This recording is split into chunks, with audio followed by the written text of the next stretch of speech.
صباح الخير عليكم متابعين موقع القصة. معكم فارس رجب صحفي بالموقع.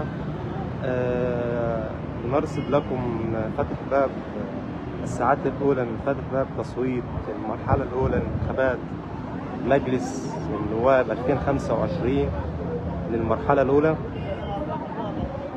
يبلغ عدد الناخبين في هذه المرحلة أكثر من 35 مليون ناخب وفق ما أعلنته الهيئة الوطنية للانتخابات، وتشمل المرحلة الأولى محافظات الجيزة ومحافظة بني سويف ومحافظة الفيوم والمنيا ومحافظة أسيوط وسوهاج وقنا والبحر الأحمر والفيوم والأقصر ومحافظة أسوان ومحافظة البحيرة ومطروح والوادي الجديد.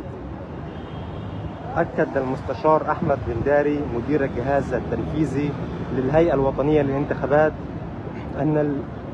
أن اللجان جاهزة تماما لاستقبال الناخبين مع توفير تسهيلات خاصة لكبار السن وذوي الهمم، وأشار إلى أن العملية الانتخابية تحت إشراف قضائي كامل لضمان نزاهة الانتخابات. احنا هنا في مدرسة الجيزة القومية المشتركة، وزي ما انتم شايفين تنظيم عملية انتخابية النساء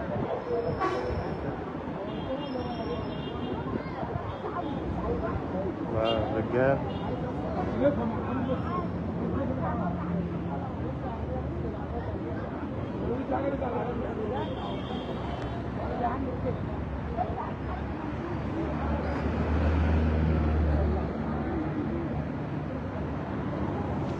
تابعونا على موقع القصة لمعرفة كافة تفاصيل العملية الانتخابية.